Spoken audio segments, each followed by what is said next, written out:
சம்பளம் வழங்க முடியாது திணறும் கோத்தாபய அரசு. அமைச்சு பதவியை ஏற்றார் பசில். மஹிந்தவை சமாதானப்படுத்த புதிய அமைச்சும் உருவாக்கம். போராட்டம் நடத்தியோர் மீது போலீசார் பலப்பிரயோகம். கொழும்பில் பெரும் பதற்றம். தடுப்பூசி ஏற்றுவதை திடீரென நிறுத்திய இலங்கை. மக்கள் ஏமாற்றம்.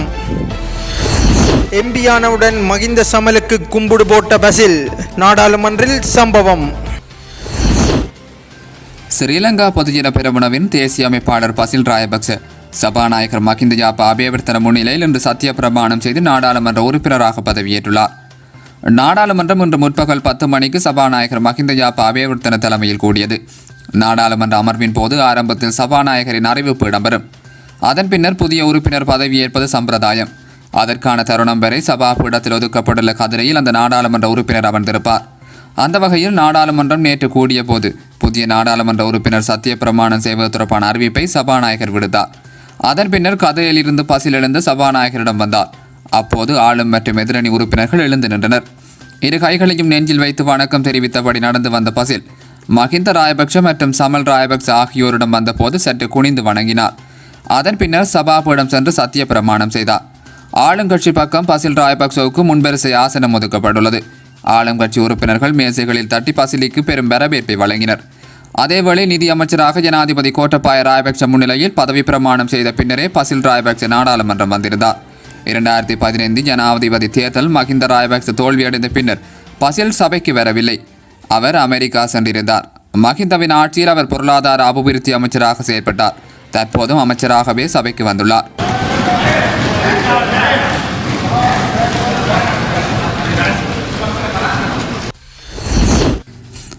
நாடாளுமன்ற உறுப்பினர் பசில் ராயபக்ச நிதியமைச்சராக ஜனாதிபதி கோட்டபாய ராயபக்ச முன்னிலையில் இன்று பதவியேற்றுள்ளார். முன்னதாக பிரதமர் மஹிந்த ராயபக்சவே நிதியமைச்சராக பதவி வகித்திருந்தார். நிதியமைச்சு பசில் ராயபக்சவுக்கு வழங்கப்பட்டதை அடுத்து மஹிந்த ராயபக்சவுக்கு புதிதாக ஒரு அமைச்சு உருவாக்கப்பட்டு வழங்கப்பட்டுள்ளது. பொருளாதார கொள்கை மற்றும் திட்ட செயற்படுத்துகை அமைச்சு மஹிந்த ராயபக்சவுக்கு வழங்கப்பட்டுள்ள நிலையில் அவரும் ஜனாதிபதி கோட்டபாய ராயபக்ச முன்னிலையில் பதவியேற்றுக் கொண்டார்.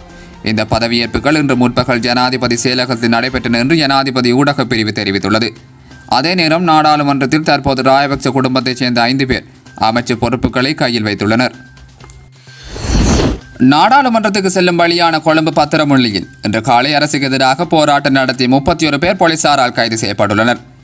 அனைத்து பல்கலைக்கழக மாணவர் ஒன்றியத்தால் இந்த எதிர்ப்பு ஆர்ப்பாட்டம் நடத்தப்பட்டுள்ளது.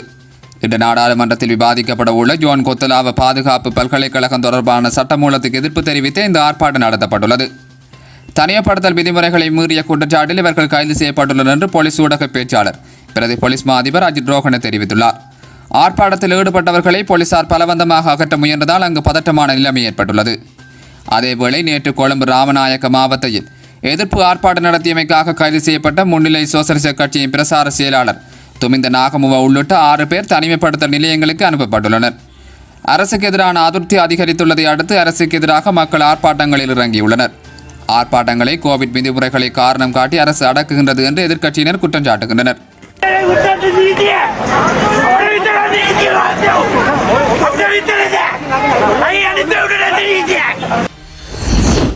அதிவிசேட வர்த்தமானி மூலம் சில அமைச்சுக்களுக்கான துறைகள் பொறுப்புகள் மற்றும் நிறுவனங்களில் ஜனாதிபதி கோட்டபாய ராயபக்சவால் திருத்தம் மேற்கொள்ளப்பட்டுள்ளது.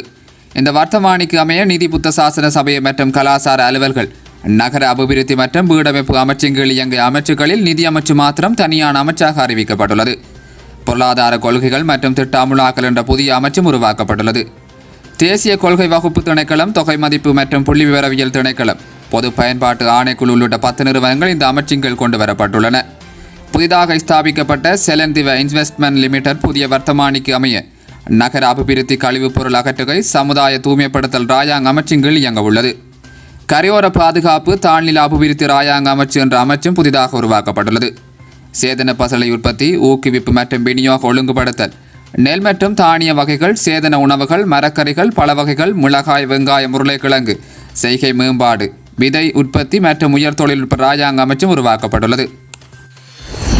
அஸ்ட்ராசெனகா தடுப்பூசியை முதலாவது டோஸாக பெற்றவர்களுக்கு பைசர் தடுப்பூசியை இரண்டாம் கட்டமாக வழங்கும் நடவடிக்கைகள் தற்காலிகமாக நிறுத்தப்பட்டுள்ளது என்று தேசிய கோவிட் தடுப்பு செயலணியின் தலைவர் ஜெனரல் சவேந்திர சில்வா தெரிவித்துள்ளார். முதலாவது டோஸாக அஸ்ட்ராசெனகா தடுப்பூசியை பெற்றுக் கொண்டவர்களுக்கு இரண்டாவது டோஸாக பைசர் தடுப்பூசி ஏற்ற நடவடிக்கைகள் நேற்று ஆரம்பிக்கப்பட்டன. நேற்று 2171 பேருக்கு பைசர் தடுப்பூசிகள் ஏற்றப்பட்டிருந்த நிலையில் திடீரென இந்த நடவடிக்கை இடைநிறுத்தப்பட்டுள்ளது. இந்த மாதத்தின் 3ஆம் வாரத்தில் 1.4 மில்லியன் அஸ்ட்ராசெனகா தடுப்பூசி இலங்கைக்கு கிடைக்கும் என்று எதிர்பார்க்கப்படுகிறது. அதையடுத்து பைசர் தடுப்பூசியற்ற நடவடிக்கைகள் கைவிடப்பட்டுள்ளன என்று கூறப்படுகிறது.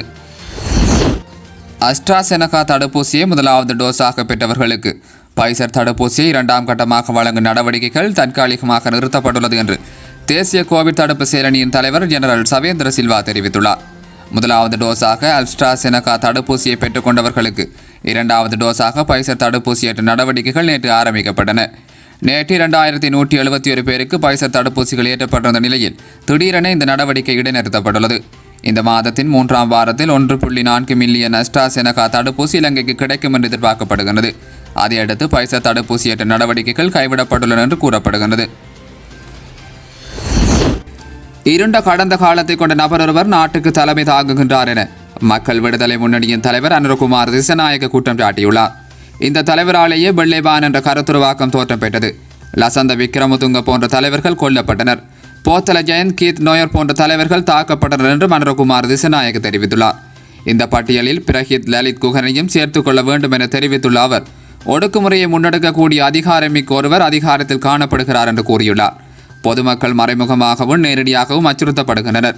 அரசியல் தலைவர்களும் அச்சுறுத்தப்படுகின்றனர். ஊடகங்களும் மிரட்டப்படுகின்றன என்றும் அனுரகுமார் திசநாயக்க தெரிவித்துள்ளார்.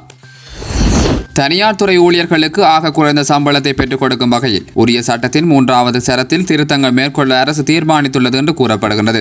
அதன்படி 10,000 ரூபாய் இதுவரை காணப்பட்ட ஆக குறைந்த சம்பளத்தை 12,500 ரூபாய் வரை அதிகரிக்க தீர்மானிக்கப்பட்டுள்ளது. தனியார் துறையில் பணியாற்றுவோருக்கான நாளாந்த சம்பளத்தை 400 ரூபாயிலிருந்து 500 ரூபாய் வரை அதிகரிக்கவும் திட்டமிடப்பட்டுள்ளது. தொழிலமைச்சில் நேற்று இந்த விடயம் தொடர்பில் கலந்துரையாடப்பட்டுள்ளது என்று அறிய முடிகின்றது.